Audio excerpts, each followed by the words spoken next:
السلام عليكم ورحمة الله تعالى وبركاته. إن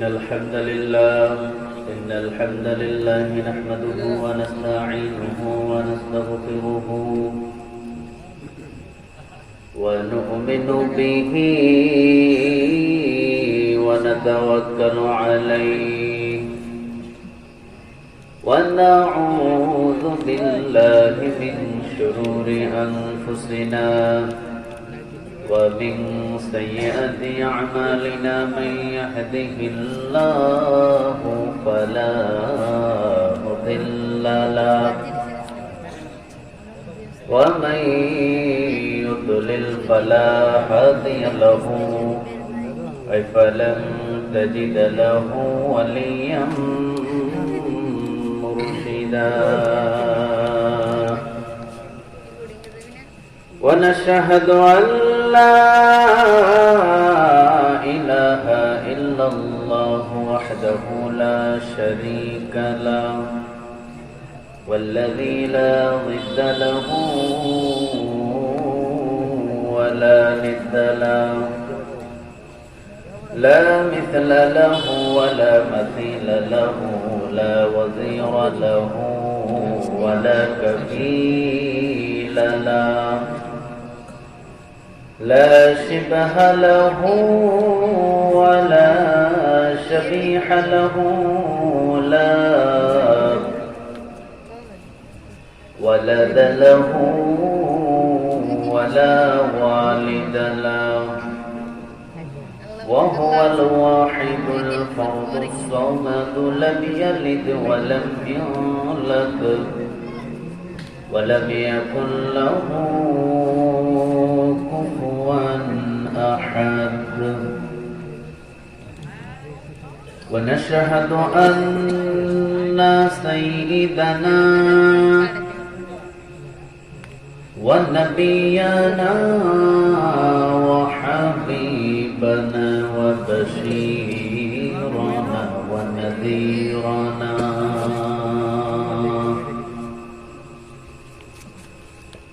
وطبيبنا وطبيب أرواحنا وحبيبنا وحبيب ربنا محمدا عبد الله ورسوله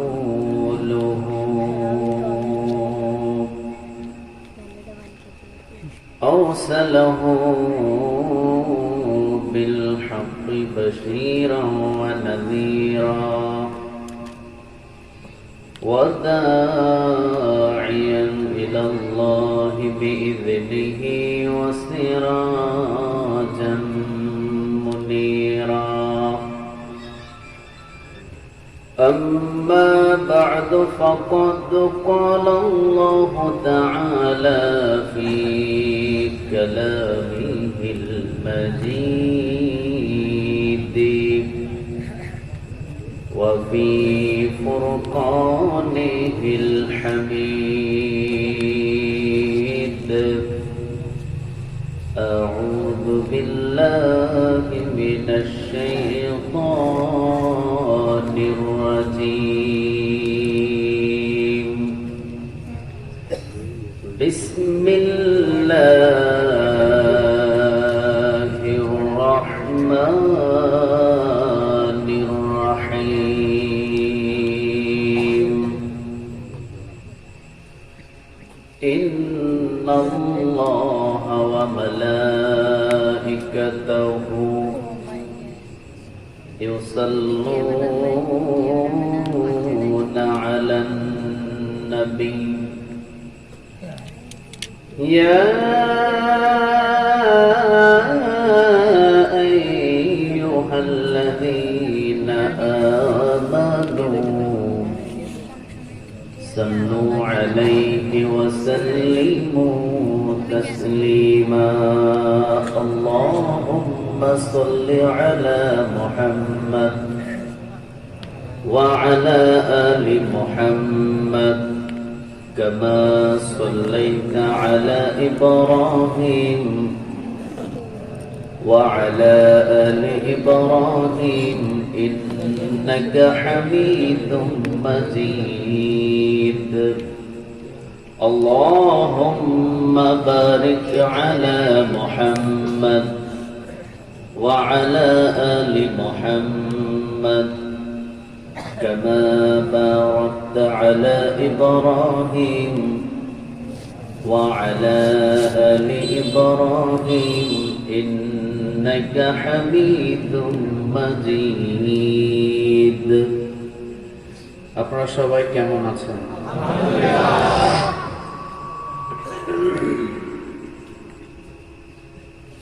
সবাই ভালো আছেন? আলহামদুলিল্লাহ আমি ভালো আছি। কিন্তু দেখছেন আমি কেমন আছি এটা জিজ্ঞাসা একজন, কত ভালোবাসা এটা বুঝে গেছি আমি জিজ্ঞাসলাম আপনারা কেমন আছেন, আপনাদের উচিত না আমি কেমন আছি এটা জিজ্ঞা না? খাইবেন কিন্তু খাওয়াইবেন না। হ্যাঁ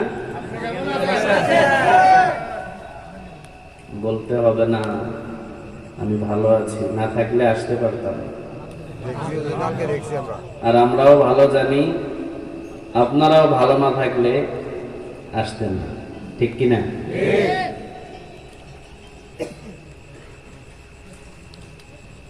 এখন মুজাহিদ খালিদ বিন ওয়ালিদের মতো খুঁজে পাওয়া খুব কঠিন। সারা পৃথিবী মিলে হাজার হাজার মুসলিম খুঁজে পাবেন, কিন্তু হযরত সাআদ সালামীর মতো একজন মুসলিম খুঁজে বাহির করা খুব কষ্টকর।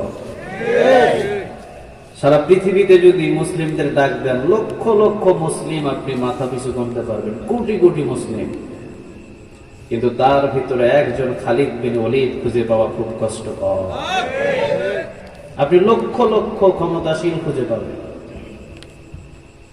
মুসলিম কান্ট্রিগুলোতে আপনি এমপি বলেন, মন্ত্রী বলেন, মেম্বার বলেন, চেয়ারম্যান বলেন, খুঁজে পাবেন আপনি, কিন্তু নেতার মতো, নেতা ওমরের মতো খুঁজে পাওয়া খুব কষ্টকর।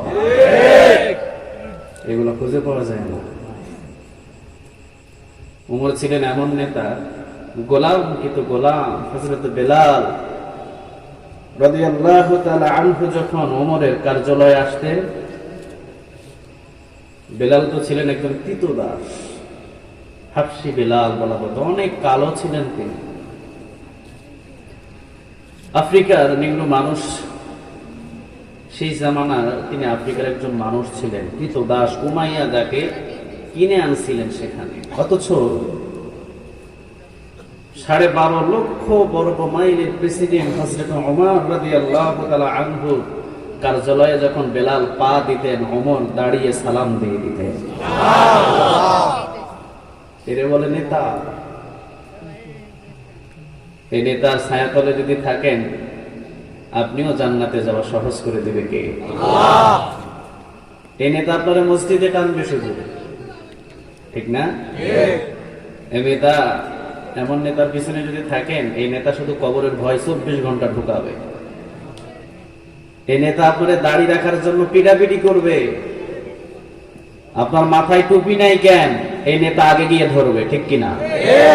আপনার টাকনুর নিচে কাপড়, এই নেতা আগে ভুল ধরবে, আগে টাকনুর উপরে কাপড় পরো।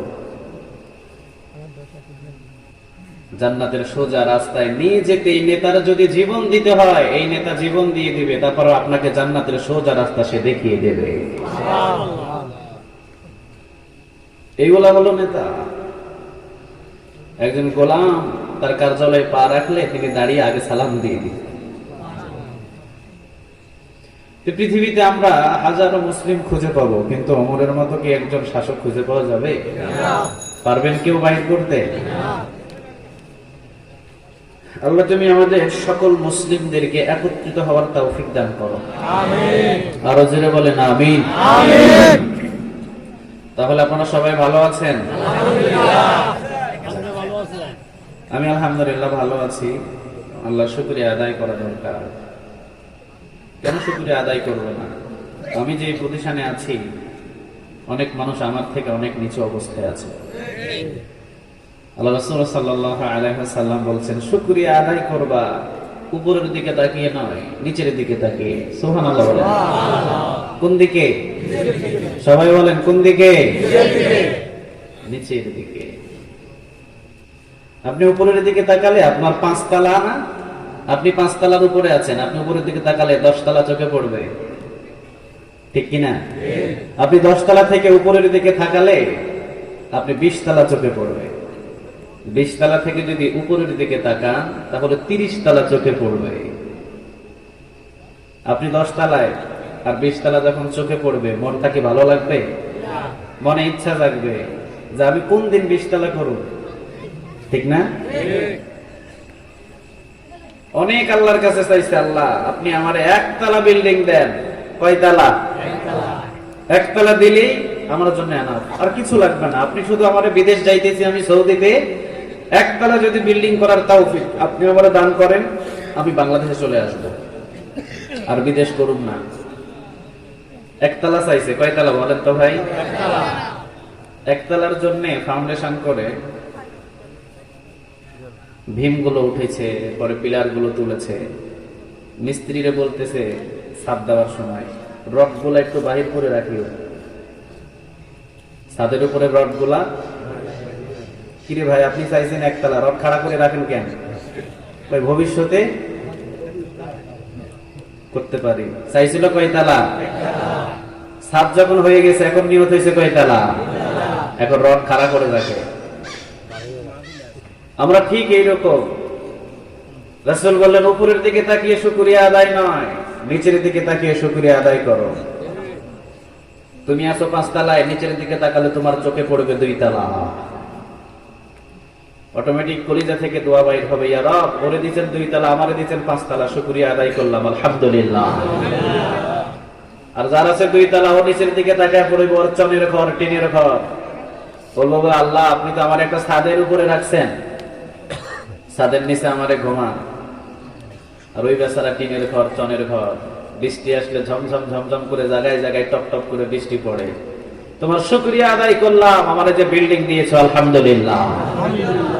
আর যার আছে চনের ঘর, ও তাকাবে আরো নিচের দিকে, তাকিয়ে দেখবা ঢাকা শহরের কত জায়গায় ঘর নাই, বাড়ি নাই, সদ্য ফ্লোরের উপরে শুয়ে আছে, একটা বালিশও নাই।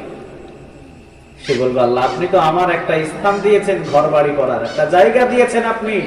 আমি সারাদিন কাজ করে করে মাথা খাই দেওয়ার মতো একটা আমার স্থান আছে, কিন্তু আপনি তো এমন লক্ষ মানুষ রেখেছেন ক্যান্টনমেন্টে, আশেপাশে, কুমিল্লাতে, রাস্তায়, যার একটা বাড়ি নেই। শুকরিয়া আদায় করতে মনে চাইবে না? কথা বলেন না কেন? চাইবে, চাইবে। এখন শুকরিয়া আদায় করবেন উপরের দিকে তাকাই না কোন দিকে? সবাই আজকে বলেন কোন দিকে, উপরে না নিচে? শেখ সায়েদী রাহিমাহুল্লাহ তিনি রাজদরবারের একটা বড় কবি ছিলেন। প্রধানমন্ত্রীর কার্যালয়ে যদি কেউ কবিতা গায় তার কি দাম কম না বেশি?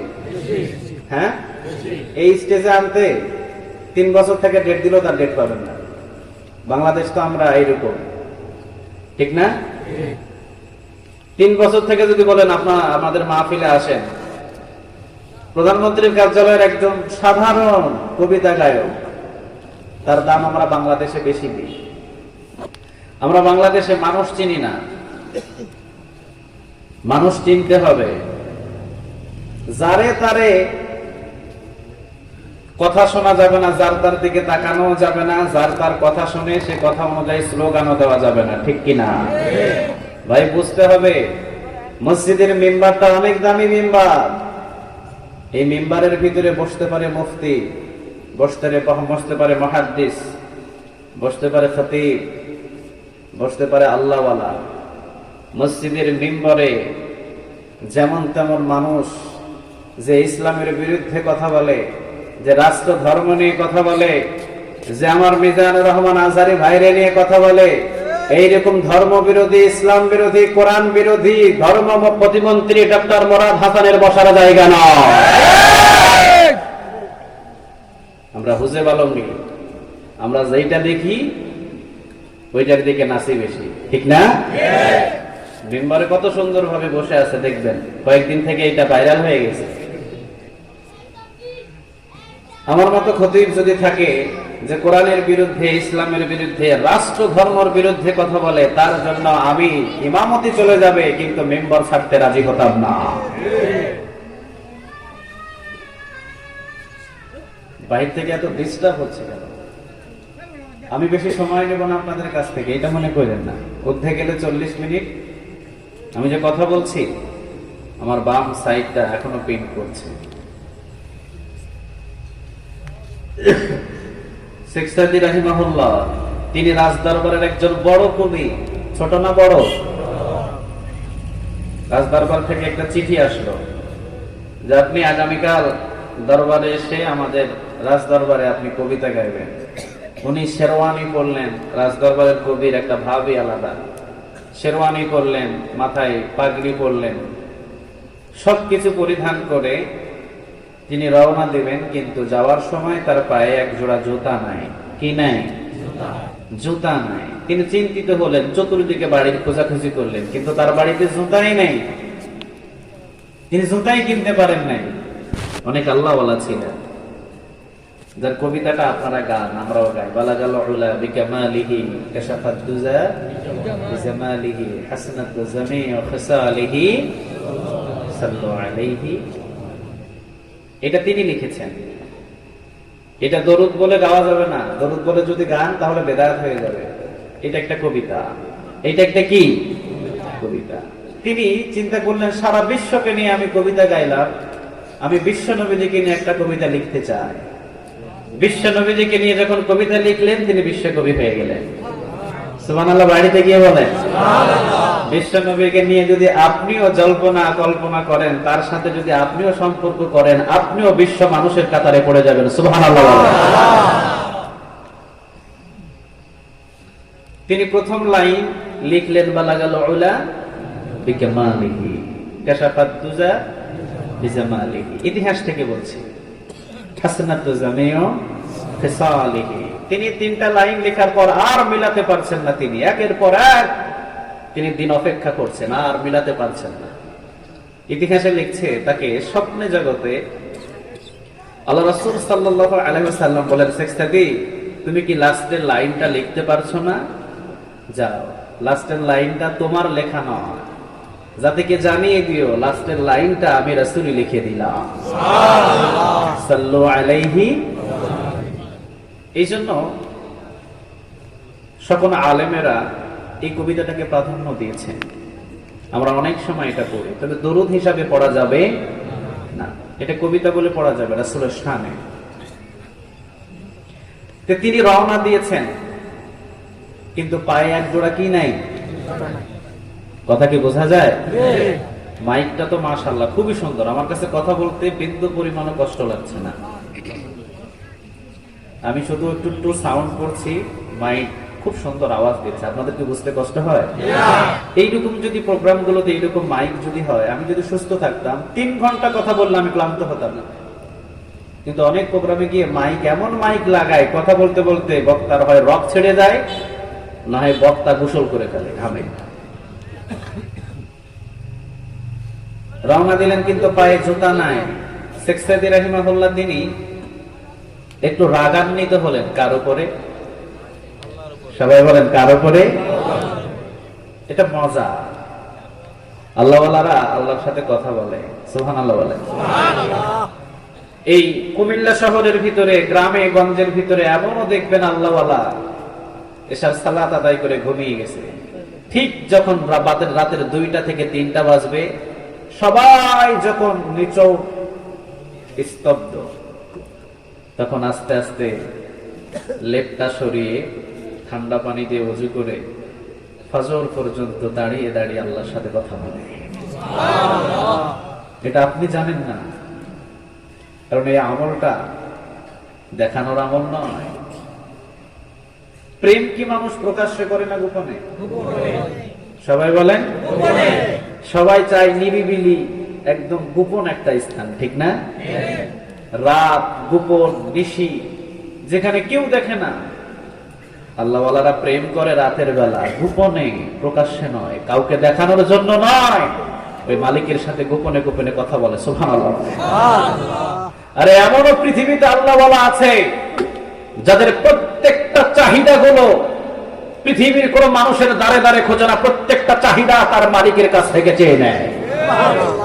আমি আর আপনি হয়তো জানি না, কারণ এমন আল্লাহওয়ালা যদি না থাকে, আমার মতো আপনার মতো সলিমউদ্দিন কলিমউদ্দিনের জন্য আসমান জমিন আল্লাহ টিকিয়ে রাখে না, ঠিক না? বিশ্বনবী বললেন, একজন ব্যক্তি যদি আল্লাহ আল্লাহ বলে ডাকার মতো যদি একজন তাকওয়াবান ব্যক্তি জমিনের ভিতরে রাখে, আল্লাহ রাব্বুল আলামিন বলেন ওই একজন তাকওয়াবান ব্যক্তির জন্য আমি আল্লাহ রাব্বুল আলামিন আসমান জমিন টিকিয়ে রেখে দেব। আমাদের ইমান তো সেকেন্ডের ভিতরে পরিবর্তন হয়ে যায়। হাঁটুর কিরায় বাড়ি পড়লেই আমি অমুক দল, ঠিক না? পিছনে অনেক কথা বলি আমরা, কিন্তু হাঁটুর কিরায় যখন বাড়ি পড়ে তখন আর হুঁশ থাকে না, তখন বলি আমি তোমারই গোলাম, আমি তোমারই গোলাম। তাকওয়াবান এখনো আছে। রাতের 1টা বাজে, আগামীকাল রেডি হও, একদম শেষ, গলায় ফাঁসি পড়ানো হবে। নড়ে নাই, চড়ে নাই। ছেলে বলেছে, ছেলের কাছে হাসি মুখে বিদায় দিয়ে দিয়েছে। বিবিরা গিয়েছে, বিবিদেরকে হাসি মুখে বিদায় দিয়ে দিয়েছে। কারণ কোন ফ্যামিলি কোন মানুষের ভাগ্য পরিবর্তন করতে পারে না, ভাগ্যে লেখেন একজন, তিনি কে? আল্লাহ। সান্ত্বনা দিয়েছেন, তোমরা চলে যাও, আমার এই নসিব তোমাদের হাতে নয়, আমার এই নসিব কার হাতে? আল্লাহ। নিজে গোসল করে, নিজের পোশাক পরে, নিজে রওনা দিয়েছেন, নিজের রশি নিজেই গলায় পেঁচিয়েছেন। উনি যদি আল্লাহ বলা না হয়, উনি যদি আল্লাহর ওলি না হয়, পৃথিবীর ভিতরে আল্লাহর ওলি খুঁজে পাওয়া যাবে না। শুধু তাবিজ লটকায়া আর জিনজির দিয়া তালা ঝোলায়া আল্লাহ ওয়ালা হওয়া যায় না। কয়েকদিন আগেও তো দেখলাম, তারে জিজ্ঞাসা করেছে, তুমি যে এত বড় পীর, বলো তো তোমার নবীর নাম কি? আমি জানি না। হে নবীর নামই জানে না। হে বলে আমার নবীর নাম নুন নবী। নবীর নাম কি? নবীর নাম কি নুন নবী? তারা জিজ্ঞাসা করলো তোমার নাম কি? সে বললো আমার নাম অমুক। তাহলে তোমার যদি একটা নাম থাকে, আমার রাসূলের নাম আছে। বাংলাদেশে এমন বহু আল্লাহওয়ালা আছে যারা রাসূলের নামও জানে না, এগুলা আল্লাহওয়ালা নয়। একই কালেমা, সেটার দাওয়াত দিতে গিয়ে কেউ ফাঁসির কাস্টে ঝুলেছে, আবার একই কালেমা, সেটার দাওয়াত দিয়া মোটা অঙ্কের টাকা কামাই করা যায়, সেলট পাওয়া যায়, রেলওয়ের ভিতরে হাজার হাজার কিলোমিটার পর্যন্ত রাস্তা লিখে নেওয়া যায়। এটা হয় একই কালেমা। শেখ সাদী রাহিমাহুল্লাহ তিনি রওনা দিলেন, কিন্তু পায়ে কি নাই? জুতা নাই। তিনি আল্লাহর সাথে একটু রাগান্বিত হলো। এটা মহব্বতের রাগান্বিত, যে আপনি অনেকরে বাড়ি দিয়েছেন, অনেকরে গাড়ি দিয়েছেন, অনেকরে টাকা দিয়েছেন, অনেকে পয়সা দিয়েছেন, আপনি এত কিছু সবাই দিলেন, আর আপনি আমার বন্ধু, আপনি আমারে কি দিলেন? আপনি তো আমার এক জোড়া জুতা কিনারও তৌফিক দিলেন না। আল্লাহর সাথে এরকম ঝগড়া করে, মহব্বতের ঝগড়া করে, বন্ধু বন্ধু ঝগড়া হয় না, মহব্বতের ঝগড়া করে, একটা রাগান্বিত হয়ে অভিমান করে তিনি রওনা দিয়েছেন খালি পায়ে।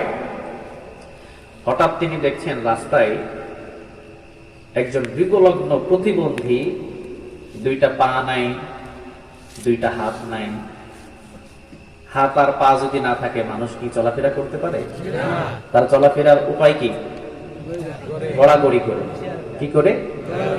গড়াগড়ি করে। রাস্তার এই পাশে থেকে ওই পাশে তিনি গড়াগড়ি করে চলে যাচ্ছেন। শেখ সাদী রাহিমাহুল্লাহ তিনি বললেন, আচ্ছা তোমার হাত পা নাই কেন? তুমি এইভাবে গড়াগড়ি করছো কেন? লোকটা বলল, আমার না হয় হাত পা নাই, আপনার কি বিবেক নেই? আপনি দেখছেন আমার হাত পা নাই, এই জন্য তো আমি গড়াগড়ি করে যাইতেছি। শেখ সাদী রাহিমাহুল্লাহ চিন্তা করলেন, আসলে প্রশ্ন করাটা আমার ভুল হয়েছে। আচ্ছা ঠিক আছে, হাত পা নাই কেন? যুবক বললেন, যখন জন্ম নিয়েছিলাম, বাবা এবং মা অনেক আশা আকাঙ্ক্ষা নিয়ে আমাকে জন্ম দিয়েছিলেন, মনে করেছিলেন ফুটফুটে একটা সন্তান আল্লাহ রাব্বুল আলামিন দান করবে। কিন্তু জন্মের পরে মায়ের মুখ থেকে শুনেছি আমার দুইটা পাও ছিল না, দুইটা হাতও ছিল না। জন্ম থেকে আল্লাহ রাব্বুল আলামিন এগুলো থেকে আমাকে মাহরুম করেছে। দুইটা হাতও আমারে দেয় নাই, দুইটা পাও আমারে দেয় নাই।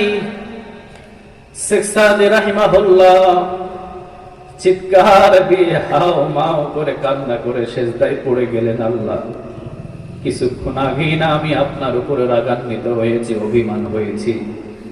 আপনারে আমি বলেছি আপনি আমারে জোতা কিনার তৌফিক দিলেন না, অথচ রাস্তায় এসে দেখলাম জন্ম থেকে দুইটা পাও দেন নাই, দুইটা হাতও দেন নাই।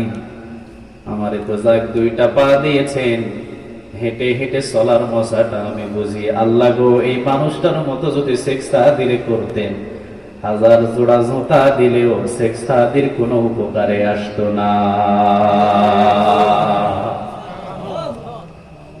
মালিক,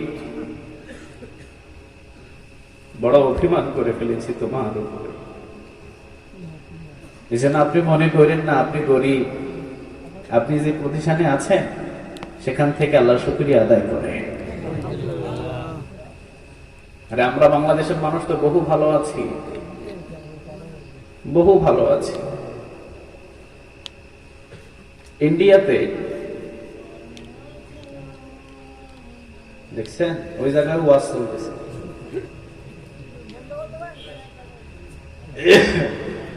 এটা মনে হয় রাস্তা না? জি, আব্দুল্লাহ নাম, আব্দুল্লাহ নামটা কি? আব্দুল্লাহ। এই আব্দুল্লাহকে প্রশ্ন করা হলো, আব্দুল্লাহ তোমার আব্বু কোথায়? আমার আব্বুকে তারা মেরে ফেলেছে। তোমার আম্মু কোথায়? আমার আম্মু কোথায় আমি জানি না। তোমার ভাই বোন কোথায়? আমি জানি না। তার পরিবার কে কোথায়? জানে না। সে বলছে তুমি কি, তুমি কোন ধর্মে গ্রহণ করেছো? তাকে বলা হলো আমি মুসলিম ধর্মে গ্রহণ করেছি। সে বলল আমি মুসলিম। আব্দুল্লাহকে বলা হলো আব্দুল্লাহ তুমি তো ছোট মানুষ, তোমাকে যদি টাকা দিই, পয়সা দিই, ধর্ম ত্যাগ করবে? আমার আব্বু যেভাবে ধর্মের জন্য শহীদ হয়েছে, আল্লাহ যেন ওইভাবে আমাকে শহীদ করে নেয়। আরে ভাই, কোথায় বসে আছেন আপনি? আপনার শরীর থেকে তো এখনো এক ফোঁটা রক্ত ঝরে নাই। যার ঝরেছে তাকে গিয়ে জিজ্ঞাসা করে দেখেন। আল্লাহ রাব্বুল আলামিন দুইটা জিনিস বেশি পছন্দ করেন। কয়টা? এক হলো চোখের পানি, আরেকটা হলো রক্তের ফোঁটা। সুবহানাল্লাহ বলেন। বিশ্বনবী বললেন দুইজন ব্যক্তির দোয়া আল্লাহ বেশি পছন্দ করেন। যার চোখ দিয়ে অঝর ঝরে পানি পড়ে, ওই বান্দা যদি আল্লাহর কাছে কিছু চায়, আল্লাহ রাব্বুল আলামিন মঞ্জুর করে নেয়। আর যে বান্দা রক্তের ফোঁটা জমিনের উপরে পড়ে, ওই বান্দাও যদি দুই হাত তুলে দোয়া করে, দোয়াগুলোরে কবুল করে নেয় কে? এই জন্য আমরা অনেক শান্তিতে আছি, অনেক শান্তিতে। যতটুকু আছি এতটুকুর ভিতরে সবাই শুকরিয়া আদায় করে পড়ি আলহামদুলিল্লাহ। আর জোরে চিৎকার করে পড়ি আলহামদুলিল্লাহ। আপনারা সবাই জানেন আমি গতকালকে বগুড়া রোডে অ্যাক্সিডেন্ট করেছিলাম। এই বাম পায়ে এবং এই বুকের এই সাইডটা আমার গাড়ির ড্যাশবোর্ডের সাথে লেগে অনেক ব্যথা করছে, পেইন করছে। আমি আজকে তো প্রোগ্রামে আসতে পারতাম না। আমি অনেক কাছ থেকে দেখেছি মৃত্যু কিভাবে হয়। আমার এই হাতের উপরে অনেক অনেক বৃদ্ধ মানুষকে শেষ কিছু নসিহত করার জন্য অনেকে নিয়ে গিয়েছে। আমার এই হাতের উপরে অনেক আমি মৃত্যু দেখেছি, কিন্তু গতকালকে আমি দেখেছি আসলে মানুষ কিভাবে ছটপট করে মৃত্যুর সময়। আমি দেখেছি নিচে। আমি যদি মারা যেতাম, হয়তো আজকে 12টা থেকে 1টা জোহরের সালাত আদায় করে হয়তো ঘোষণা দিয়ে দিত অমুকের জানাজাটা জোহরের সালাতের পরেই হয়ে যাবে। আমি হয়তো বিদায় নিয়ে চলে যেতাম, হয়তো আপনারা বলতেন, আফসোস করতেন, কিন্তু আমার জন্য এই মাহফিলটা বসে থাকতো না। এই মাহফিলটাতে এখন এসে আরেকজন বয়ান করতো, ঠিক কিনা? কেউ কারোর জন্য বসে থাকবে না। যার যার গন্তব্য তার তার স্থানে চলে যাবে। আমি চলে যাব, আপনি চলে যাবেন, সবাই চলে যাবে। ভাই, একটা কোরআনের মাহফিল যদি কবুল হয়ে যায়, আপনার জন্য জান্নাতের সোজা রাস্তা আল্লাহ কবুল করে নেবে। কিয়ামতের দিন আল্লাহ শুধু ওসিলা খুঁজবে, ওসিলা। শুধুমাত্র ওসিলা খুঁজবে। আমরা এমন নবী পেয়েছি, আল্লাহ বললেন মুসা আলাইহিস সালাম আল্লাহর কাছে চাইলেন, আল্লাহ আপনি আমার উম্মতের বরকত দেন। আল্লাহ বললেন দিয়ে দিলাম। কতটুকু দিলেন? পরিপূর্ণ না, পরিপূর্ণ দিই নাই, কিছু দিলাম। সুবহানাল্লাহ বলেন। ও আল্লাহ পরিপূর্ণ দেন, পরিপূর্ণ বরকত দিয়ে দেন, আপনার কাছে যা বরকত আছে সবগুলা দিয়ে দেন।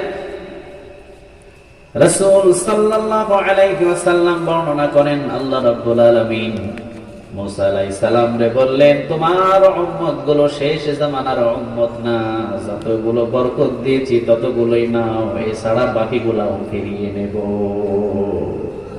আরে যা দিছি মিয়া ওইটাই নিয়ে যাও,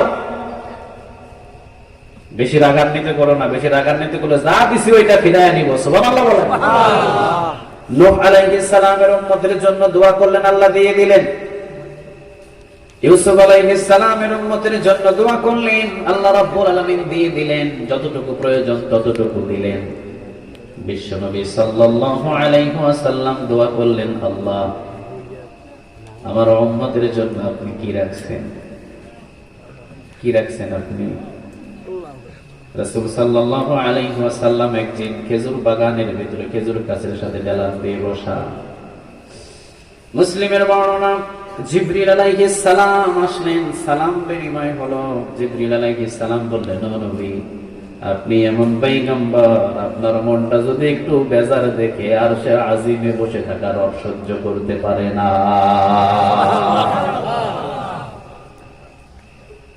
সহ্য করতে পারে না, আপনার মন খারাপ কেন? বিশ্বনবী বললেন, উম্মত ইয়া উম্মতি, আল্লাহ রাব্বুল আলামিন বললেন, জিবরিল আয় আমার কাছ থেকে তাড়াতাড়ি পানিটা নিয়ে যা, আমার হাবিবরে খুশি করার জন্য আমি বলে দিলাম, আমার হাবিবের ৭০,০০০ আমি আল্লাহ রাব্বুল আলামিন উম্মত কিয়ামতের ময়দানে বিনা হিসাবে পার করে দেব। কয় হাজার? সবাই বলেন ৭০,০০০। যুক্তি করে বলেন তো দেখি, বিশ্বনবীর শেষ পর্যায়ে সাহাবীর সংখ্যা কত? ১৬ লাখ। ১৬ লাখই ধরলাম আমরা। কয় লাখ? একটু এদিক ওদিক হতে পারে, কয়েকটা পারবো না, তবে আমরা ধরলাম কত? ১৬ লাখ। ১ লক্ষ কত হাজার? ২৫,০০০।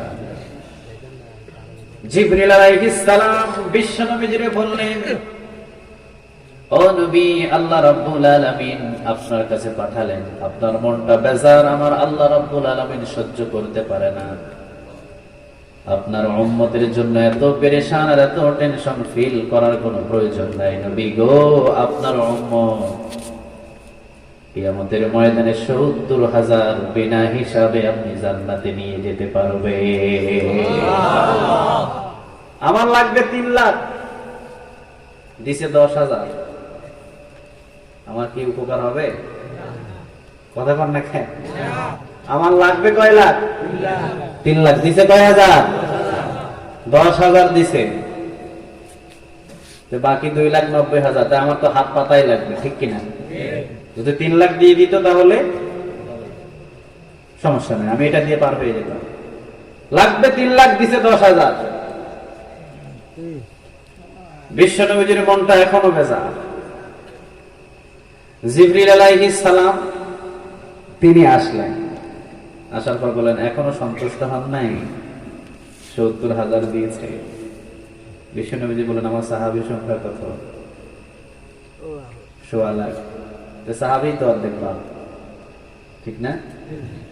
সাহাবীরাই তো নিয়ে যেতে পারিনি আমি, আমার বাকিগুলারে পাবো কই? জিবরিল আলাইহিস সালাম চলে গেলেন। আল্লাহ রাব্বুল আলামিন বললেন, এখন আমার হাবিবের যখন মনটা বেজার, তিনি তো আমার হাবিব, দুইজনকে বন্ধু বানিয়েছিলেন, একজন হলেন খলিল, আরেকজনের নামটা কি? এই উপাধি দিয়েছেন একজন, তিনি কে? একজনকে বানালেন খলিলুল্লাহ, আরেকজনকে বানালেন হাবিবুল্লাহ।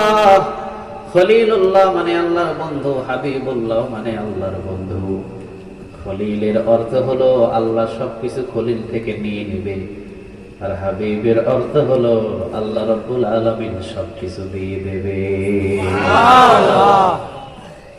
যা লাগবে লয়া যান, সুবহানাল্লাহ বলেন। কেমন নবী পেয়েছি আমরা? জিবরিল আলাইহিস সালাম গেলেন, আল্লাহ রাব্বুল আলামিন বললেন আমার হাবিবের মনটা বড় বেজার। জিবরিল আলাইহিস সালাম বলেন আপনি কি দেখেন না? আল্লাহর চোখের বাহিরে কোনো কিছু নয়, আল্লাহ সবই দেখে, কিন্তু আল্লাহ বান্দার জবান থেকে জানতে চায়, ঠিক না? ইন্নাল্লাহা লা ইয়ানজুরু ইলা সুওয়ারিকুম ওয়া আ'মালিকুম ওয়ালাকিন ইয়ানজুরু ইলা কুলুবিকুম ওয়া আ'মালিকুম। আল্লাহ রাব্বুল আলামিন বলেন বান্দা আমি হাবিবের উপরে হাদিসের বর্ণনায় জানিয়ে দিয়েছি, আয় তোদের অন্তরের যত বিষয় ব্যথা আছে, অন্তরে যা যা বলি সবগুলো জানে একজন, তিনি কে? আরে সবগুলো জানি আমি, তোদের অন্তরের খবর। মনে করিস না অন্তরে অন্তরে যা মনে করস জানি না, অন্তরের খবর জানে কে? জিবরিল আলাইহিস সালাম চলে গেলেন, আল্লাহ রাব্বুল আলামিন বললেন যা হাবিবের কাছে আবার জানিয়ে দে যে ৭০,০০০ আমি আল্লাহ রাব্বুল আলামিন বিনা হিসাবে দিয়ে দিয়েছিলাম, ওই ৭০,০০০-এর প্রতিজনের সাথে আরো ৭০,০০০ দিয়ে দিয়েছিলাম। প্রথমে ৭০,০০০, এখনো খুশি নই। দ্বিতীয়বার আমি আল্লাহ রাব্বুল আলামিন দিয়ে দিলাম প্রতিজনের সাথে ৭০,০০০। জিবরিল আলাইহিস সালাম হাসি আনন্দে এসে বললেন নবী কাম হয়ে গেছে। হয়ে গেছে নবী। প্রায় হিসাব করলে দেখা যায় ৪ কোটিরও বেশি। সুবহানাল্লাহ বলেন। বিশ্বনবী এখনো নারাজ। জিবরিল আলাইহিস সালাম আবার গেলেন, আপনার হাবিব তো এখনো নারাজ। আল্লাহ রাব্বুল আলামিন বলেন আমার হাবিবকে খুশি করতে হলে কি লাগবে জিগা। আরে কি লাগবে জিগা? এমন পাইকাম্বার পাইছি আমরা, সুবহানাল্লাহ নাই? কিয়ামতের ময়দানে সব উম্মত গুলো দাঁড়িয়ে থাকবে, আল্লাহ রাব্বুল আলামিন বলবেন হাবিব আপনার উম্মতরে নিয়া জান্নাত দ্বারে উদ্বোধন করে দেন। আপনি আগে, আপনার উম্মত আগে। সুবহানাল্লাহ বলেন। সব নবী সব উম্মত পরে, আপনি যান আগে, আপনার উম্মতরে নিয়ে উদ্বোধন করে দেন। আল্লাহু আকবার। আমার হাবিবের কি লাগবে জিগা। জিবরিল আলাইহিস সালাম আসলেন, বললেন কি লাগবে? আল্লাহ রাব্বুল আলামিন বলেছেন যা চাইবেন মঞ্জুর। সুবহানাল্লাহ। বিশ্বনবী বললেন আমার উম্মতের জন্য আল্লাহ রাব্বুল আলামিন কি রকম করুণা, কি রকম দয়া, কি রকম রহমত রেখেছে, কি রকম করুণা, কি রকম দয়া, কি রকম রহমত আমার উম্মতের জন্য আমার মালিক রেখেছে। সব নবীরা তো উম্মতের জন্য রহমত করুণা গুলো চেয়ে নিয়েছে। আল্লাহ রাব্বুল আলামিন বললেন ও নবী কতগুলো চান? যা চান দিয়ে দিব। বিশ্বনবী জিজ্ঞাসা করলেন ইয়া রব আপনার কি আমার উম্মতের পরে আর কোন উম্মত আছে? আল্লাহ রাব্বুল আলামিন বললেন না নাই। তাহলে রহমত রাইখা করবেন কি? যদি না থাকে রহমত রাইখা করবেন কি? আল্লাহ রাব্বুল আলামিন যেমন, হাবিব তেমন, বন্ধু যেমন, বন্ধুর প্রশ্ন তেমন। আরে কারো জন্য চাই নাই, চাইছে তো আপনার জন্য, আমার জন্য। যদি আপনার উম্মত গুলো না থাকে রহমতের এই ভান্ডার রাইখাটা করবেন কি? আল্লাহ রাব্বুল আলামিন বললেন হাবিব আমি বুঝতে পেরেছি, জান যখন আর কোন উম্মত নাই, জান ও নবী পুরা ডালা সহ আপনার উম্মতের জন্য রহমত দিয়ে দিলাম জান। কিয়ামতের ময়দানে দাঁড়ায় থাকা দান করে দিব। এমন উম্মত পাইছি ভাই, এমন উম্মত হয়েছি আমরা। এই জন্য বিশ্বনবী বললেন বরকতের সমস্ত ডালা সহ আল্লাহ রাব্বুল আলামিন আমার উম্মতের জন্য দিয়ে দিয়েছে। আমার উম্মত গুলো যদি কোনো একটা কোরআনের ময়দানের ভিতরে একটু ধৈর্য নিয়ে বসে, আল্লাহ রাব্বুল আলামিন বলেন, কতগুলো নেক যে আমার আল্লাহ ওই ময়দানে দান করে পৃথিবীর কেউ গণনা করে শেষ করতে পারবে না। এলাকায় বৃষ্টির ফোঁটা পড়লে কি গণনা করা যাবে? কথা বলেন, যাবে? যাবে। মুসনাদে আহমদের বর্ণনায় এই সামিয়ানা থেকে বাহির হওয়ার আগেই বিশ্ব নবীজি বললেন, কোন কোরআনের ময়দান থেকে যখন বান্দা ত্যাগ করে সামিয়ানা থেকে বাহির হওয়ার আগে আল্লাহ পিছনের গুনাহগুলোকে মাফ করে দেয়। সুবহানাল্লাহ বলবেন না? তাহলে আজকে আমরা এই সামিয়ানার নিচে বসেছি পৃথিবীর কারো উদ্দেশ্য নয়, একজনের মহব্বতে। বলেন তিনি কে? আল্লাহ রাসূলের মহব্বতে বসেছি। কোরআন থেকে আমরা কিছু কথা শুনতে চাই। সবাই কি রাজি আছেন? কথা বলতে হবে। সবাই রাজি আছেন? এই কিতাবটার নাম কি বলেন তো দেখি? কোরআন শব্দটা বলেন, আবার বলেন। আরে ভাই, বললে তো অন্তত 50টা নেক আমলনামায় জমা হয়ে যাবে। আর রহমান আল্লামাল কোরআন, বলেন আল্লামাল কোরআন। এই শব্দগুলো আমরা বলতে চান না, এগুলোর ভিতরে আপনারা কৃপণতা করেন। কোরআন শব্দটা একবার বললে কমসে কম 50টা নেক আমলনামায় জমা করে দিবে কে? আল্লাহ। সুবহানাল্লাহ একবার বলেছেন। আসমান আর জমিনের খালি জায়গাটা নেক দিয়ে পূরণ করে আল্লাহ বলেন বান্দার আমলনামায় জমা করে দেয়। সুবহানাল্লাহ। মাঝে মাঝে আল্লাহু আকবার যে আমরা বলতে বলি, আল্লাহু আকবার যে বলেন, শুধু আল্লাহ বললে 40টা নেক আমলনামায় জমা হবে, আল্লাহু আকবার বললে কমসে কম 80টার উপরে নেক আমলনামায় জমা হয়ে যাবে। সুবহানাল্লাহ। সব খালি বরকত, সব খালি কি? বরকত। সবাই বলেন কি? বরকত। কারণ বরকতের ডালা সহ দিয়ে দিয়েছে আমাদেরকে কে? আল্লাহ। সবাই বলেন কে? আল্লাহ। আরে গুনাহ করবেন লেখা হবে একটা, নেকি করবেন কয়টা? 10টা। বরকত কার? আল্লাহ। সবাই বলেন কার? আল্লাহ। ভাই, কিয়ামতের ময়দানে কারো বোঝা কেউ বহন করবে না। ওয়ালা তাযিরু ওয়াযিরাতু বিজরা উখরা। যার যার বোঝা তার তার কাঁধের উপরে থাকবে। কথাটা কার? আল্লাহ। আরো জোরে বলতে হবে, কথাটা কার? আল্লাহ। এই জায়গায় বসে আপনি যতগুলো নেক কামাই করবেন, আপনি কি কাউরে দেবেন? না। কথা বলেন, দেবেন? না। মাহমুদুল হাসান অ্যাক্সিডেন্ট করছে, কিছু চাইছে আপনার কাছে, দেবেন? না। বলবেন না না, ওয়াজ শোনাইছে তে কি হয়েছে? ওয়াজ শোনাইছে ভালো কথা, আপনি কি লন নাই? আপনি তো লয়ে গেছেন, ঠিক না? আপনারা বইলা কাটি যাবেন, কিন্তু একটা নেক দেবেন না। কেউ কারো বোঝা কিয়ামতের ময়দানে বহন করবে না। তার এক নম্বর প্রমাণ হলো হযরত ওমর। সুবহানাল্লাহ বলেন। সুবহানাল্লাহ। হযরত ওমর রাদিয়াল্লাহু তাআলা আনহু যেমন তেমন নয়, জবরদস্ত একজন সাহাবী। বিশ্বনবীর ইন্তেকালের পরে হযরত আবু বকর সিদ্দিক রাদিয়াল্লাহু তাআলা আনহু ক্ষমতার চেয়ারে বসলেন। আবু বকর কয় বছর চালালেন? 2 বছর। প্রায় 2 বছরের মতো তিনি চলে গেলেন। এরপরে আসলেন কে? ওমর। সবাই বলেন ওমর। হযরত ওমর রাদিয়াল্লাহু তাআলা আনহু। সুবহানাল্লাহ বলেন। সুবহানাল্লাহ। রাতের বেলা তিনি বাহির হতেন, চামড়ার একটা চাবুক ছিল, চাবুক নিয়ে তিনি বাহির হতেন, এলাকার ভিতরে সফর করতেন। রাতের বেলা ঘুমাইতেন কম। সুবহানাল্লাহ বলেন। সুবহানাল্লাহ। হযরত ওমর রাদিয়াল্লাহু তাআলা আনহু কমসে কম রাতের বেলা কাজ করতেন কয়টা? 3টা। সবাই বলতে হবে কয়টা? 3টা। ওমর রাদিয়াল্লাহু তাআলা আনহুর হাতের ভিতরে একটা চাবুক ছিল, চামড়ার চাবুক। চামড়ার চাবুক নিয়ে পিছনে 2টা হাত বেঁধে রাস্তা দিয়ে হাঁটতেন। এই দিকে যেতেন, ওই দিকে যেতেন, ওই দিকে যেতেন। তিনি হাঁটাহাঁটি করতেন। প্রেসিডেন্ট মানুষগুলো রাতের বেলা গোপন ভাবে আমল করতেন। সুবহানাল্লাহ বলবেন। সুবহানাল্লাহ। গোপনে আমল করতেন। আবু বকর তো করতেন, ওমর করতেন, ওসমান করতেন, আলী করতেন। সুবহানাল্লাহ বলেন। সুবহানাল্লাহ। আবার সমস্ত ভালো কাজগুলো করে রাতের শেষ বেলা এসে যখন আজান হতেন, ইমামতের কাতারে দাঁড়ায়া যেতেন।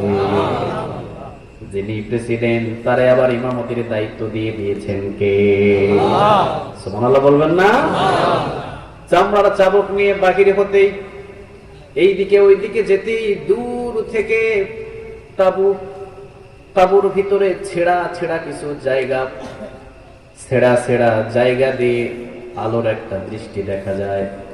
ওমর রাদিয়াল্লাহু তাআলা আনহু মনে করলেন না জানি কে, দৌড় দিলেন সেখানে।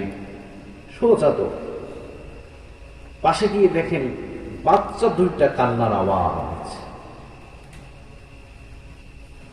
ভিতরে টিম টিম করে বাতি জ্বলে। ওমর রাদিয়াল্লাহু তাআলা আনহু সালাম দিয়ে দিলেন। সুবহানাল্লাহ বলেন। সুবহানাল্লাহ। প্রেসিডেন্টের সালাম, সালাম দিয়ে দিলেন। ভিতর থেকে আওয়াজ, দুইটা সন্তানের মা। আগে ইহুদি এলাকার ভিতরে ছিলাম, আপনি বলেছেন নাকি মুসলিম এলাকায় আসলে খাবার দিবেন। ফজর নামাজের সময় এসেছি এই জায়গায়, সারাদিন চলে গেল, কেউ কোনো মুসলমান এসে আমার এখানে খবর নেই নাই। মা ফজর গিয়ে এসা চলে গেল, এরপরও খবর নেই নাই। একদিন গেল, 2 দিন গেল, 3 দিন অবস্থান করলাম। মা আপনি বলেছেন মুসলিম দেশের ভিতরে নাকি একজন শাসক আছে, নামটা হলো ওমর। নামটা কি? ওমরের এলাকায় গেলে অবশ্যই খাবার পাবো। মা 3 দিন হয়ে গেল, কোথায় তোমার ওমর? আজ পর্যন্ত তো কোনো খাবার আসে না। ওমরের হাতে দুইটা এইভাবে কাঁপছিল তখন। ওয়ালা তাজিরু ওয়াজিরাতু বিজরা উখরা। ওমরের হাত দুইটা এইভাবে কাঁপাকাঁপি শুরু করেছে। দুইটা সন্তান বলছে, মা ইহুদি দেশের ভিতরে ছিলাম, আপনি বলেছিলেন খাবার হবে না, চ মুসলিম কান্ট্রির ভিতরে চ। মা আসলাম, আপনি বলেছেন একজন শাসক আছে, নাম বলে নাকি ওমর। কই 3 দিন হয়ে গেল, আজ পর্যন্ত তো কোনো খাবার আসে নাই। বাহির থেকে দ্বিতীয় সালাম দিয়ে দিলেন, আসসালামু আলাইকুম ওয়া রাহমাতুল্লাহ। ভিতর থেকে মা বললেন, কে বাবা তুমি বাহিরে? 3 দিন পর্যন্ত, আজ পর্যন্ত আমার ছেলের মুখে আমি কোনো খাবার দিতে পারি নাই। কোনো খাবার বাহির থেকে তুমি যদি চাও, খাবার দিতে পারবো না, চলে যাও। বাহির থেকে ওমর রাদিয়াল্লাহু তাআলা আনহু তিনি উত্তর দিলেন না। তিনি বললেন, মা আপনি যদি আমারে অনুমতি দেন, কিছু সময় যদি একটু অপেক্ষা করে, আমি আপনার জন্য বাড়ি থেকে দৌড় দিয়ে খাবার এনে দেব। পরিচয় দিচ্ছেন না। মা বললেন, ঠিক আছে বাবা, যদি হয় তাহলে তো ভালোই হবে। দৌড় দিলেন। হযরত ওমর রাদিয়াল্লাহু তাআলা আনহু বললেন, গোডাউন খোলো। গোডাউন খোলা হলো, কিছু আটা এবং কিছু খেজুর ঢুকানোর উপর। ওমর রাদিয়াল্লাহু তাআলা আনহু মাথার উপরে উঠাবেন, এমন সময় এসেছে 2 জন। জোরে বলেন, কয়জন? 2 জন। কর্মচারী, জবরদস্ত সাহাবী, তারাও 2 জন এসে ওমর রাদিয়াল্লাহু তাআলা আনহুর পাশে এসে দাঁড়ায় বললেন, ওমর আপনি বোঝাটা কাঁধের উপরে নেবেন কেন? আরে এটা বহন করার জন্য তো আমাদের 2 জনকে রেখে দিয়েছেন, আপনি এটা আমারে দেন। ওমর রাদিয়াল্লাহু তাআলা আনহু বললেন, ওয়ালা তাজিরু ওয়াজিরাতু বিজরা উখরা। কথাটা কার? আল্লাহ। তুমি কি শোনো নাই? যার যার বোঝা তার তার কাঁধের উপরে থাকবে। যে দৃশ্য দেখে এসেছি, তোমার কাঁধের উপরে দিতে পারবো না। জোরাজুরি করলেন, যদি আপনি আমাদের কাঁধের উপরে বোঝাটা না দেন, চাকরি ছেড়ে দেব। আপনি যদি বোঝা প্রেসিডেন্ট হয়ে আপনি কাঁধে করে নিয়ে যান, তাহলে আমাদেরকে রাখছেন কেন? আমাদের কাঁধের উপরে উঠায় দেন, আমরা নিয়ে যাব। ওমর রাদিয়াল্লাহু তাআলা আনহু বললেন, বলো তো দেখি তোমাদের 2 জনের ভিতরে কিয়ামতের ময়দানে এই ওমরের বোঝাটা কে কাঁধের উপরে নেবা? কি মানুষ রে ভাই এটা! জান্নাতের সুসম্পদ প্রাপ্ত একজন মানুষ, যিনি ইসলামটাকে গ্রহণ করে ইসলামের বাতির ভিতরে তেল দিয়ে আগুনটাকে বাড়িয়ে দিয়েছে। চিল্লায়ে বলেন আল্লাহু আকবার। প্রথম তাকবীর তুলেছিলেন হযরত ওমর। সুবহানাল্লাহ বলেন। সুবহানাল্লাহ। ইসলাম গ্রহণ করেছিলেন, এসেছিলেন মাথা থেকে বিশ্বনবীর গর্দান আলাদা করতে। নাউযুবিল্লাহ। গর্দান থেকে মাথা আলাদা করার জন্য তরবারি নাচাইতে নাচাইতে এসেছিলেন, কিন্তু অর্ধেক রাস্তার ভিতরে কবুল করে নিলেন কে? আল্লাহ। সোজা তরবারি নিয়ে দৌড় দিয়ে বিশ্বনবীর দরবারে গিয়ে বিশ্বনবীর পায়ের কাছে ফেলেছে। আল্লাহু আকবার। ওমর বললেন, এই তরবারির যোগ্যতা উপরে নয়, এই তরবারির যোগ্যতা মুহাম্মাদের পায়ের নিচে। তরবারি ফেলে দিলেন সেখানে, দৌড় দিয়ে বিশ্বনবীকে জড়িয়ে ধরলেন, বললেন কালেমা পড়িয়ে দেন। কালেমা পড়িয়ে দিলেন। বলেন সাথে কয়জন আছে? 40 থেকে 42-এর কোটা, সাথে দেন। রাসূল বললেন, ওমর একটু শান্ত হও। শান্ত হব কেন আমি? আপনি মুহাম্মদ সত্য নবী নয়? বিশ্বনবী বললেন, জি। কোরআনটা কি সত্য কিতাব নয়? আল্লাহ কি সত্য রব নয়? বিশ্বনবী বলেন, জি। তাহলে সত্য বাণীগুলো মক্কার আনাচে কানাচে প্রকাশ্যে পৌঁছে যাবে, সমস্ত মিথ্যা এই সত্যের জোগাড়ে চাপিয়ে পড়বে। চিল্লা বলো ঠিক না? সত্য স্লোগান হবে বড়, আর সত্যর স্লোগান যদি বড় হয় মিথ্যা অটোমেটিক চেপে যাবে। আজকে সত্যগুলো আমরা ঘরে ঘরে বসে আছি, আর মিথ্যার স্লোগান দেখবেন বাংলাদেশের আনাচে কানাচে, ঠিক না?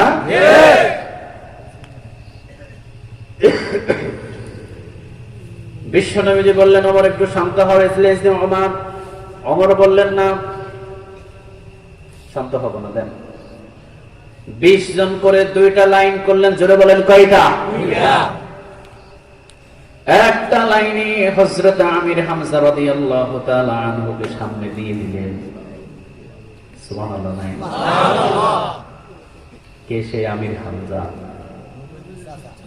বিশ্বনবীর চাচা আবু জেহেল বিশ্বনবীর পাহাড়ের উপরে আঘাত করলেন। আমির হামজা শুনেও শুনে নাই, কারণ বিশ্বনবীজি বলে নাই, ভাতিজা বলে নাই। হাজার মানুষে বলছে, ভাতিজা বলে নাই, শুনেও শুনে নাই। দ্বিতীয় দিন মক্কার চত্বরে অনেক গন্ডগোল হলো, অপমান হলো। মুহাম্মদ বলে নাই, আমির হামজা শুনেও শুনে নাই। সুবহানাল্লাহ বলেন। তৃতীয় দিন বিশ্বনবীজি রাতের বেলা গেলেন আবু জেহেলের কাছে। যাওয়ার পরে বললেন, আবু জেহেল চাচা আমার, কালেমা পড়ে নাও। লম্বা একটা চাদর ছিল, চাদরটা দিয়ে বিশ্বনবীজির মুখটা এবং গলাটা পেঁচিয়ে 2 দিক থেকে টান দিলেন। 2 দিক থেকে টান দেওয়ার সাথে সাথে বিশ্বনবীর গলার সব নিঃশ্বাস উপরে এবং নিচে কোনো দিকে যায় না। জিহ্বা বিশ্বনবীজির বাহিরে হয়ে গেলেন, সাথে সাথে পেট লেগে পড়ে গেলেন। আবু জেহেল বললেন, মুহাম্মদকে শেষ করে দিয়েছি। ঘটনাটা দেখলেন, চলে গেলেন। আজকে বিশ্বনবী বললেন, চাচা পরিস্থিতি এমন। দৌড় দিয়ে এসে আমির হামজা আবু জেহেলের মাথায় বাড়ি দিয়ে কাটিয়ে দিয়ে বললেন, মুহাম্মদ প্রতিশোধ নিয়ে নিয়েছি। সুবহানাল্লাহ বলেন। বিশ্বনবী বললেন, না চাচা, হবে না। আমারে আঘাত করলে আঘাতের পরিবর্তে যদি আপনি আরেকজনকে আঘাত করেন খুশি হব না, যদি কালেমা পড়েন খুশি হব। আমির হামজা বললেন, মুহাম্মদ আমার ভাতিজা, জীবনে কিছু চাও নাই, একটা জিনিস যখন চেয়েছো, যাও, তোমার আল্লাহর গোলাম হয়ে গেলাম, তোমার নবী হিসাবে মেনে নিলাম। তুমি যে নেতৃত্ব দিবা চাচা হয়ে, আমির হামজা হয়ে, ওই নেতৃত্বের ভিতরে আমি থাকবো। আমির হামজারে দিয়ে দিলেন একজনের সামনে, 20 জনের সামনে আমির হামজা, আরেকজন 20 জনের সামনে মুহাম্মদ সাল্লাল্লাহু আলাইহি ওয়াসাল্লাম। 40 জনকে লাগায়া দিয়া ওমর রাদিয়াল্লাহু তাআলা আনহু ভেগে চলে গেছে। হ্যাঁ, সামনে দৌড় দিয়ে আসলেন। তিনি বললেন, আমি আছি চতুর্দিকে। সুবহানাল্লাহ বলেন। ও নবী, আমি আছি চতুর্দিকে। 40 জনের দিকে যদি কেউ একটা আক্রমণ করতে আসে, ওমর রাদিয়াল্লাহু তাআলা আনহু মৌমাছির মতো তাকে ধরবে। ভয় নাই, চলে। যেতে যেতে ওমর রাদিয়াল্লাহু তাআলা আনহু মক্কার চত্বরের ভিতরে, বুখারীতে এসেছে, মক্কার চত্বরের ভিতরে দৌড় দিয়ে ওমর রাদিয়াল্লাহু তাআলা আনহু এসে বললেন, তাকবীর। তাকবীর বলার সাথে সাথে আল্লাহু আকবার স্লোগান উঠলো। সবাই বলল, কি রে, মক্কার ভিতরে স্লোগান দেয় কে? দৌড় দিয়ে এসেছে মক্কার কাফের। কাফেরগুলো এসে দেখে সর্বনাশ। কাবার সাথে তেলাম দিয়ে তরবারি হাতের উপরে নিয়ে দাঁড়িয়ে আছে হযরত ওমর। নেতাগুলো দাঁড়িয়ে আছে, নেতাগুলো দাঁড়িয়ে থেকে বলছে সর্বনাশ, সামনে আগানো যাবে না, আগানো যাবে না। ওমর নেতাদেরকে ইঙ্গিত করে বললেন, আইয়ো আসো, তবে আসতে হলে বিবির কাছ থেকে বিদায় নিয়ে আসো, ফিরে যাওয়ার সুযোগ নাই। ছেলেদের কাছ থেকে বিদায় নিয়ে আসো, ফিরে যাওয়ার সুযোগ নাই। পরিবার পরিজনদের থেকে বিদায় নিয়ে আসো। এই ওমর যেমন তেমন ওমর নয়, ওমরের তরবারির ভিতরে পড়বি তো চিন্তা থাকবি না। আল্লাহু আকবার। সেই ওমর, বিশ্বনবীজি বলেন আমার ওমর এমন ওমর যে রাস্তা দিয়ে যাইতেন 40 দিন ভয়ে শয়তান যাইত না। বিশ্বনবীজি শেষ পর্যায়ে, একবারে শেষ পর্যায়ে বিদায় হজের পর বিশ্বনবীজি বললেন, লা কানা নাবিয়্যুম মিন বাদি লা কানা উমার, আমার পরে আল্লাহ রাব্বুল আলামিন কোন নবী কোন রাসূল দুনিয়াতে দিবেন না, যদি দিতেন ওমরে আমার আল্লাহ নবী বানাইয়া দিতেন। এই ওমর রাদিয়াল্লাহু তাআলা আনহু বললেন, আসো কিয়ামতের ময়দানে কে আমার গুনার বোঝাগুলো কাঁধের উপরে নিবা, যে নিবা আজকের বোঝা তার কাঁধের উপরে তুলে দেব। এখন কেউ কথা বলে না, সুবহানাল্লাহ। ওমর রাদিয়াল্লাহু তাআলা আনহু দৌড় দিয়ে মাথার উপরে নিয়ে মারছে দৌড়, কোন দিকে তাকাই নাই, সোজা একদম তাবুর কাছে গিয়ে সালাম দিয়ে বলছেন, মা যদি অনুমতি দেন ভিতরে আসতে পারি, আসো। ওমর রাদিয়াল্লাহু তাআলা আনহু বলছেন, মা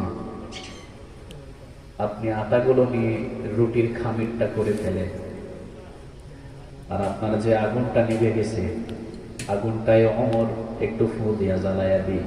সুবহানাল্লাহ। লম্বা হাদিস এবং বর্ণনা।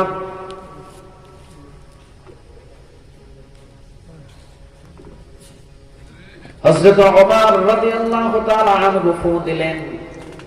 ফু দেওয়ার পর বিশ্বনবী সাল্লাল্লাহু আলাইহি ওয়াসাল্লামের মতো নরম, এখন আর কি গরম না, এখন গরম নয়। ওমর রাদিয়াল্লাহু তাআলা আনহু কয়েকটা জায়গায় নরম হতেন। একটা হলো নামাজি ব্যক্তির সামনে, আরেকটা হলো এতিমদের সামনে, আরেকটা হলো মিসকিনদের সামনে। সুবহানাল্লাহ। একেবারে নরম, একেবারে নরম। হযরত ওমর রাদিয়াল্লাহু তাআলা আনহু আগুন জ্বালিয়ে দিলেন, আগুন হয়েছে, রুটিগুলো হলো, রুটি হওয়ার পর খেজুর এবং রুটিগুলো নিয়ে রেডি করে ওমর রাদিয়াল্লাহু তাআলা আনহু বললেন, মা আপনি যদি অনুমতি নেন আমার এই ছোট ছোট দুইটা ভাইরে আমি জাগাতে পারি। মা অনুমতি দিলেন, জাগালেন, কিছু রুটি দিয়ে দিলেন মাকে, মা আপনি খান। এবং রুটিগুলো নিয়ে ছোট ছোট দুইটা ভাই ওমর রাদিয়াল্লাহু তাআলা আনহু খেজুর আর রুটি নিয়ে প্রায় আফসা আফসা অন্ধকারের ভিতরে দেয়।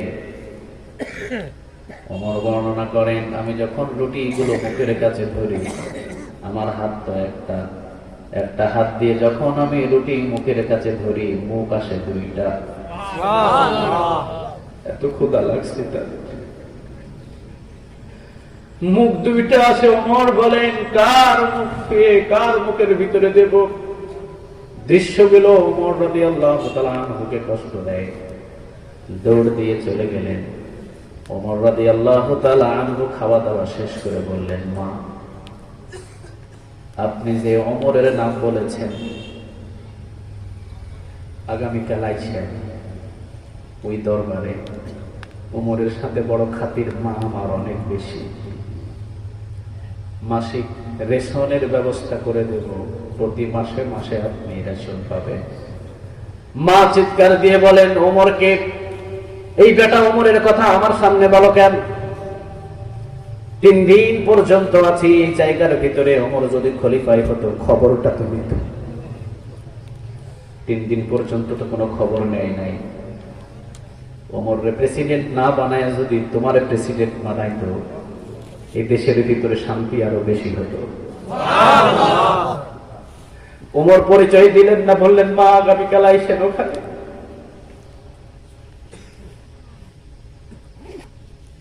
সকালবেলা দুইটা সন্তানকে হাতের ভিতরে ধরে মা রওনা দিয়েছে। মদিনার মসজিদে নববীর পাশে গিয়ে একজনকে জিজ্ঞাসা করছেন, ওমরের সাথে বড় খাতির আছে এমন মানুষ কোথায়?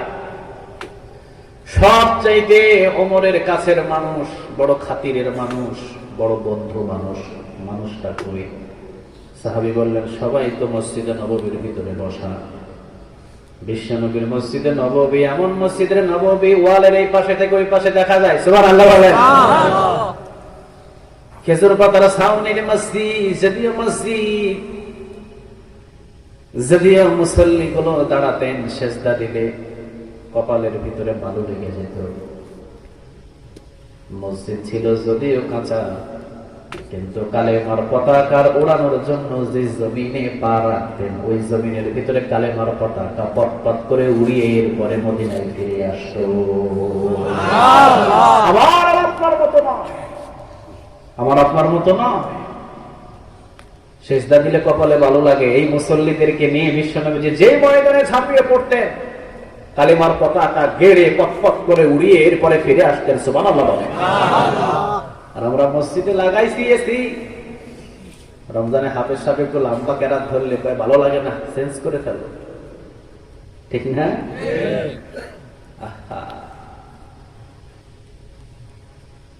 হযরত ওমর রাদিয়াল্লাহু তাআলা আনহু বসা মসজিদে নববীতে, মা এবং দুইটা সন্তান। মা জিজ্ঞাসা করছেন, বলো তো বাবা, কোথায় ওমরের খুব পরিচিত বন্ধু, কোথায় পাওয়া যাবে? সাহাবী বললেন, সবাই তো মসজিদে নববীতে বসা। মহিলাটা মসজিদে নববীর দরজার পাশে গিয়ে দাঁড়িয়ে তাকায়া দেখে ওই মানুষটা, গত রাতে যার সাথে দেখা। সাহাবীকে ডাক দিয়ে বললেন, ওই যে ওই মানুষ, ওই মানুষটার সাথে আমার কথা। সাহাবী বললেন, ওইটাই তো ওমর। আপনি কি চিনেন? হ্যাঁ, ওইটাই তো ওমর। মা চিন্তা করলেন, সর্বনাশ, গত রাতের বেলা যার সামনে বলেছি ওমরকে না প্রেসিডেন্ট বানায়, যদি তোমারে প্রেসিডেন্ট বানাইতে বড় ভালো হতো, আজকে যদি আমারে দেখে আমার অবস্থা খারাপ করে ফেলবে। দুইটা সন্তানের হাত ধরে মারছে একটা দৌড়। ওমর রাদিয়াল্লাহু তাআলা আনহু কথা বলতে বলতে চোখের ভিতরে পড়েছে ওমর সমস্ত সাথীদেরকে রেখে এই জায়গার ভিতরে হযরত আলী রাদিয়াল্লাহু তাআলা আনহু বসা। সুবহানাল্লাহ। বিশ্বনবীর জামাত আরেকজন হযরত ওসমান রাদিয়াল্লাহু তাআলা আনহু বসা। কয়েকজন সাহাবী ওমর রাদিয়াল্লাহু তাআলা আনহুর সামনে বসা। অথচ ওমর রাদিয়াল্লাহু তাআলা আনহু এক সেকেন্ডও দেরি করলেন না। মহিলা দৌড় মারার সাথে সাথে পরামর্শ থেকে সোজা দাঁড়িয়ে ওমরও মারলেন দৌড়। সুবহানাল্লাহ। একটু পরে বলছি। ওমর রাদিয়াল্লাহু তাআলা আনহু দৌড় দিয়ে মহিলার সামনে এইভাবে দুই হাত বাড়িয়ে দিয়ে বলছেন, মা আপনি কোথায় যান? মা নিচের দিকে তাকিয়ে আছে। ওমর বলছেন, মা মাথাটা তুলেন। মা বলছে, বাবা গত রাতে তোমার না চিনতে পারায় আমি বড় ভুল করে ফেলেছি। ওমর বলছেন, মা মাপছে, কিয়ামতের ময়দানে আমার বোঝাটা আরো ওজন বেশি করিয়েন না।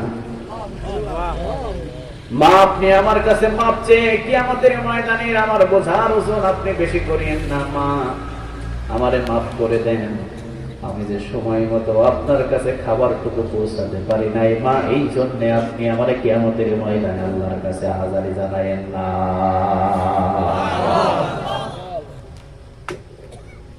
ওয়ালা তাজিরু ওয়াজিরাতু বিজরা উখরা। যার যার বোঝা তার তার কাঁধের উপরে থাকবে। কথাটা কার? আল্লাহ। যেমন তেমন কথা নয়। ওমর রাদিয়াল্লাহু তাআলা আনহুর সামনে আসলেন হযরত আলী, হযরত ওসমান, আরো কয়েকজন সাহাবী। বললেন, দৌড় দিয়ে আমাদের সামনে থেকে উঠে আসলেন কেন? ওমর রাদিয়াল্লাহু তাআলা আনহু বললেন, আপনাদের সাথে তো পরামর্শ করেই করতে পারবো, আমি যদি মায়ের কাছ থেকে মাপ না নেওয়ার আগেই যদি দুনিয়া থেকে বিদায় হয়ে যায়, কিয়ামতের ময়দানে ওমরকে চিনার আর কারো সুযোগ থাকবে না। সেই দিন আমার কেউ চিনবে না। সেদিনে ওমরের চিন্তা, ওমর কি করতে হবে। এই জন্য ওমর রাদিয়াল্লাহু তাআলা আনহুর সামনে যখনই আয়াতটা তেলাওয়াত হতো, ওয়ালা তাযিরু ওয়াজিরাতু ইযরা উখরা, কথাটা কার? আল্লাহ। আর রাসূল বলেন কথাটা কার? আল্লাহ।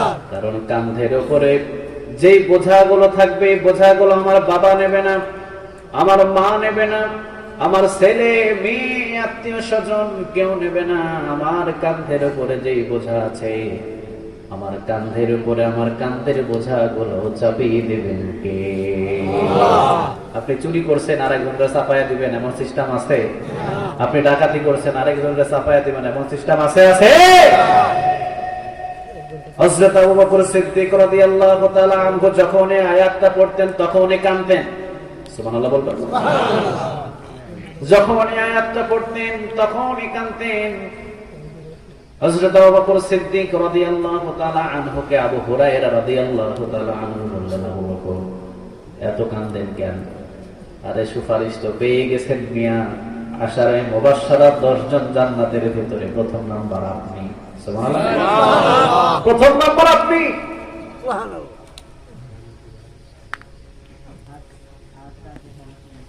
সাথে সাথে হযরত আবু বকর সিদ্দিক রাদিয়াল্লাহু তাআলা আনহু বললেন, শোনো আবু হুরায়রা, তুমি যে কথাটা বলেছো অনেকটা বাস্তব কথা, তবে হ্যাঁ, যে মালিক আমাকে জান্নাতের সুসংবাদ দিয়েছে, ওই মালিক যদি জাহান্নামের সুসংবাদ দেয়, জান্নাতে নিয়ে যাওয়ার ক্ষমতা কারো নাই। ঠিক না? কান্নার কান্না। বিশ্বনবীর ইন্তেকালের পরে 2 বছর দায়িত্ব পালন করলেন। কয় বছর? সবাই বলেন কয় বছর? বিচারপতি বানালেন হযরত ওমর রাদিয়াল্লাহু তাআলা আনহুকে। সুবহানাল্লাহ বলেন। সুবহানাল্লাহ। ওমর, তুমি বিচারের সিংহাসনে বসবা, তুমি বিচার করবা। ওমর রাদিয়াল্লাহু তাআলা আনহু 2 বছরের কাছাকাছি এইরকম বিচারের কার্যালয়ে বসে আছে, একটা বিচারও আসে নাই। সুবহানাল্লাহ। বাড়িতে গিয়ে বলেন কয় বছর? সবাই বলেন কয় বছর? 2 বছর পর্যন্ত এইভাবে প্রতিদিন বসে থাকে, একটা বিচারও আসে নাই। সকালেও নাই, দুপুরেও নাই, রাতেও নাই। 2 বছর পর্যন্ত একটা বিচার নাই। সাথে সাথে ওমর রাদিয়াল্লাহু তাআলা আনহু আবু বকরকে বলেন, আবু বকর, আপনি প্রেসিডেন্ট মানুষ, দায়িত্বটা চেঞ্জ করে দেন। কারণ যে জমিনের ভিতরে 30 পারা কোরআনের আইন থাকে, ওই জমিনের ভিতরে বিচারপতি থাকার কোনো প্রয়োজন নাই। সুবহানাল্লাহ বলেন। যে জমিনে পার্লামেন্ট পর্যন্ত কোরআন দিয়ে চলে, ওই জমিনের ভিতরে বিচারপতি বসায় লাভ নাই। আল্লাহু আকবার। কারণ যেই কোরআন পড়ে সে চুরি করতে পারে না, যে কোরআনের পথে থাকে সে ডাকাতি করতে পারে না, সে মিথ্যা কথা বলতে পারে না, সে অন্যায় ভাবে মানুষের পিছনে গীবত করতে পারে না। চিল্লা বলো ঠিক কিনা? জান্নাতের সোজা রাস্তাটাই হলো 30 পারা কোরআন।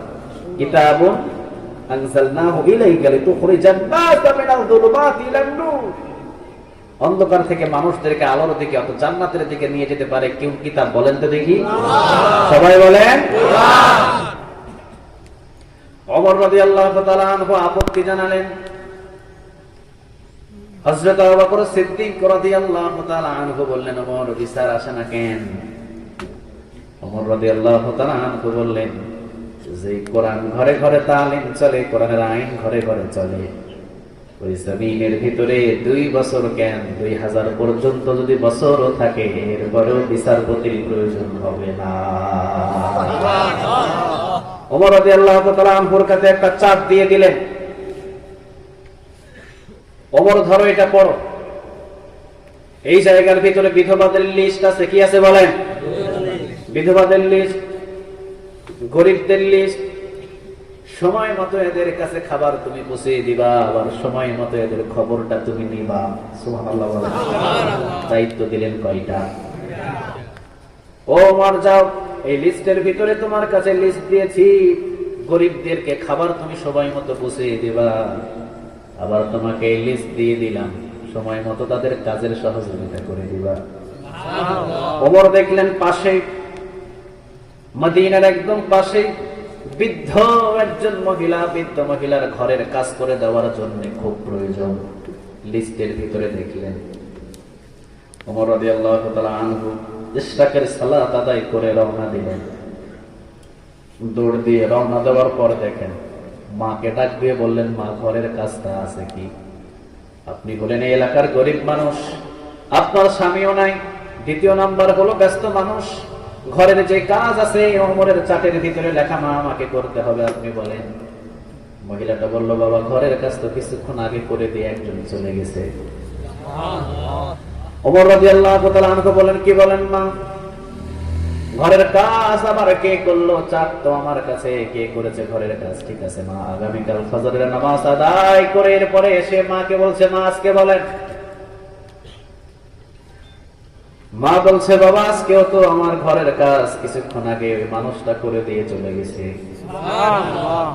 তৃতীয় দিন ওমর রাদিয়াল্লাহু তাআলা আনহু একবার তাহাজ্জুদ নামাজ পড়ে এসে আসার পরে বলছেন, মা আজকে উঠেন, আপনার ঘরের কাজগুলো আমি করে দিই, আমার এই দায়িত্বটা আমি পালন করি। মা বলছে, বাবা কিছুক্ষণ পূর্বে তো আমার ঘরের কাজগুলো করে দিয়ে মাত্র বিদায় হয়েছে। ইশরাক পড়ে আসলাম, ফজর পড়ে আসলাম, তাহাজ্জুদ পড়ে আসলাম, কোনো চান্স নাই। তাহলে নিশ্চয় এটা কোনো জিন হবে। কি হবে? সবাই বলে কি হবে? জিন হবে। ওমর রাদিয়াল্লাহু তাআলা আনহু বললেন, আজকে সারা রাত পাহারা দেব। ওমর রাদিয়াল্লাহু তাআলা আনহু সারা রাত খেজুর বাগানে দাঁড়িয়ে আছেন। ঠিক যখন রাতের গভীর হয়েছে, খালি পায়ে, কোন পায়ে?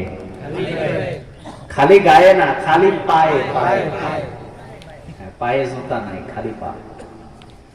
খালি পায়ে পা গুলো টিপে টিপে এক পা দুই পা করে আসে, কোনো আওয়াজ নাই, কোনো কিছু নাই। হযরত ওমর রাদিয়াল্লাহু তাআলা আনহু পিছন থেকে শক্ত করে জড়িয়ে ধরলেন। জড়িয়ে ধরার পর বললেন, আপনি কে? পরিচয়টা দেন। কোনো পরিচয় দেয় না। ওমর বললেন, 3 দিন আসলাম, এই ঘরের কাজ করার দায়িত্ব তো আমার, লিপিবদ্ধ আছে আমার কাছে।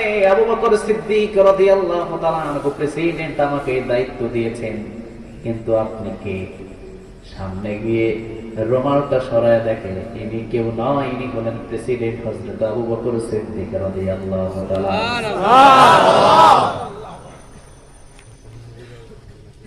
ওমর রাদিয়াল্লাহু তাআলা আনহু বললেন, আবু বকর আপনি?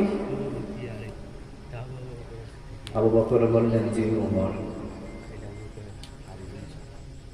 আপনারা লিখিবদ্ধ দায়িত্ব দিয়েছি ঠিক, এই দায়িত্বটা দিয়েছি হয়তো আমি, কিন্তু আমার উপরে দায়িত্ব একজন দিয়ে রেখেছেন, বলেন তো তিনি কে? ওমর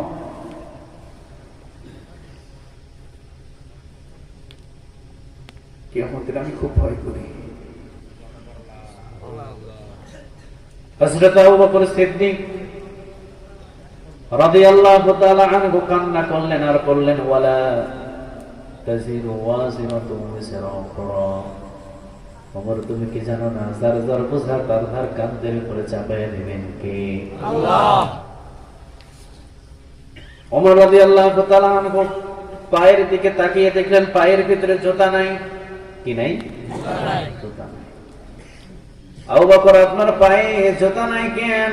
ও আবু বকর আপনার পায়ে কি জুতা নাই? কি ব্যাপার, জুতা খুলে রাখছেন কেন? আবু বকর সিদ্দিক রাদিয়াল্লাহু তাআলা আনহু বললেন, আমি যদি আমার বাড়ি থেকে আমি জুতাটা পরে আসি, জুতার যে একটা আওয়াজ আসে, ওই আওয়াজের যদি শব্দ শুনে এই মদিনার যদি কোনো সাহাবীর ঘুম ভেঙে যায়, কিয়ামতের ময়দানে যদি আমার আল্লাহ বলে, কিরে আবু বকর ঘুম ভাঙাইলি কেন? আমি আবু বকর জবাব দেওয়ার কোনো ভাষা রাখি না। এত সোজা না ইসলাম, এত সোজা না। আমরা হাজার সেজদা দিছি, এরপরেও নামাজে দাঁড়াইলে জমিনের দিকে মন চলে যায়, ঠিক না? শত শত বছর আমল করতেছি আমরা, আল্লাহর কাছে চাই পাই না, মানে চাওয়ার মতো আজ পর্যন্ত চাইতে পারি না, ঠিক কিনা? আর সাহাবীরা একটা আমল করেছে, ছোট্ট আমল, সাথে সাথে আয়াত নাযিল হয়ে গেছে। সুবহানাল্লাহ বলেন। সুবহানাল্লাহ। বিশ্ব নবীর সামনে গিয়ে একজন সাহাবী বললেন, ও নবী, মক্কা থেকে যদি কোনো মুসাফির ভাই আসে, মক্কা থেকে আমার হাতে উঠাইয়া দিয়ে। কয়েকদিন পরে মক্কা থেকে একজন সাহাবী এসেছে, হিজরত করেছে। বিশ্ব নবী বললেন, আজকে এশার নামাজ পড়ে আমার এই মক্কার হিজরতকারী সাহাবীকে খাবার খাওয়াবে কে? পিছন থেকে একজন দুই হাত তুলে বললেন, ইয়া রাসূলুল্লাহ, সাহাবীটারে মেহমানদারি করার দায়িত্বটা আমারে দিয়ে দেন। সুবহানাল্লাহ। 3 মাসে একবার ইমামের খাবারের বাটি পাঠাবে আপনার বাড়ি, রাজি হয় না, আছে না এরকম? আমি খাওয়াইতে পারব না, আমার এই সমস্যা ওই সমস্যা। মেহমানদারি করালে খুশি হয় কে? আল্লাহ। সবাই বলেন কে? আল্লাহ। হযরত আলী রাদিয়াল্লাহু তাআলা আনহু মেহমানদারি করাইতে গিয়ে 7 দিন পর্যন্ত খাবার খায় নাই। সুবহানাল্লাহ বলেন। সুবহানাল্লাহ। কয়দিন? সবাই বলেন কয়দিন? 5 দিনের বেলা হযরত আলী রাদিয়াল্লাহু তাআলা আনহু কর্ম করতে গেছে, কাজ করতে গিয়ে কাজও পাই নাই, টাকাও পাই নাই, বাড়ির ভিতরে আসছে, মনটা কালা, মনের ভিতরে হাসি নেই, মুখের ভিতরে হাসি নেই। ফাতিমা রাদিয়াল্লাহু তাআলা আনহা আলীর চেহারার দিকে তাকায়া বুঝতে পারছেন মন খারাপ। জিজ্ঞাসা করলেন, আপনার মনটা খারাপ কেন? ওই যে ওই দিনের ঘটনা, যেই দিন বিশ্বনবীজি হাসান আর হুসাইন রাদিয়াল্লাহু তাআলা আনহুমাকে, এই 2 জনকে বিশ্বনবীর জিহ্বাটা চুষে চুষে খাওয়াইছিলেন। সুবহানাল্লাহ। ওই হাদিসটি 5 দিন পর্যন্ত খাবার নাই।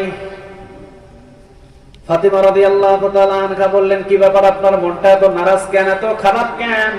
মন খারাপ করে কিভাবে আপনি আমার ঘরের ভিতরে ঢোকেন? আলী রাদিয়াল্লাহু তাআলা আনহু বললেন, ফাতিমা, 5টা দিন তো তোমাদেরকে কোনো খাবার খাওয়াতে পারছি না, তোমারেও পারি না, নিজেও খাইতে পারি না, হাসান হুসাইনকেও খাওয়াইতে পারি না। দৌড় দিয়ে ফাতিমা রাদিয়াল্লাহু তাআলা আনহা দৌড় দিয়ে ঘরের দরজাটা বন্ধ করে দিলেন। দরজার ভিতরে টোকানা শুরু করেছে, ও ফাতিমা, দরজা লাগাইলা কেন? দরজাটা খোলো। ফাতিমা রাদিয়াল্লাহু তাআলা আনহা বললেন, আপনার মুখের ভিতরে যতক্ষণ পর্যন্ত হাসি না ফুটবে ততক্ষণ পর্যন্ত আমি ফাতিমা দরজা খুলব না। আগে আপনি হাসতে হবে। আপনি মন খারাপ করলেন কেন? ইন্নাল্লাহা মা'আস সাবিরিন, আপনি সবর ধরেন। ইন্নাল্লাহা মা'আশ শাকিরিন, পাইলে শুকর করবেন, না পাইলে সবর ধরবেন। আপনি হাসেন, না হাসলে আমি দরজা খুলব না। আলী রাদিয়াল্লাহু তাআলা হেসে দিলেন, দরজা খুললেন। বিশ্বনবীজি এসে ফাতিমার কাঁধের উপর হাত দিয়ে বললেন, মা, তোর মতো যত মেয়ে দুনিয়াতে জন্ম নেবে সবার জন্য আমি বিশ্বনবীর সুপারিশ কাজে আসবে। আমি রাসূল সুপারিশ করব কিয়ামতের ময়দানে, তোর সাথে যাদের জীবনটা মিলে যাবে। সুবহানাল্লাহ বলেন। সুবহানাল্লাহ। মেহমানদারি তো সোজা না। বিশ্বনবী বললেন, মক্কা থেকে আমার এই সাহাবী এসেছে, কে মেহমানদারি করাবে? সাথে সাথে পিছন থেকে একজন সাহাবী 2 হাত তুললেন, ইয়া রাসূলুল্লাহ, আমারে দিয়ে দেন। দৌড় দিয়ে বিশ্বনবী বললেন, ঠিক আছে, যাও, নিয়ে যাও। সাহাবী নিয়ে আসলেন, ঘরের ভিতরে বসতে দিলেন। নিজের বিবিকে বললেন, বিবি, ঘরের ভিতরে কি রান্না হয়েছে বলো তো দেখি। বিবি বলছেন, ঘরের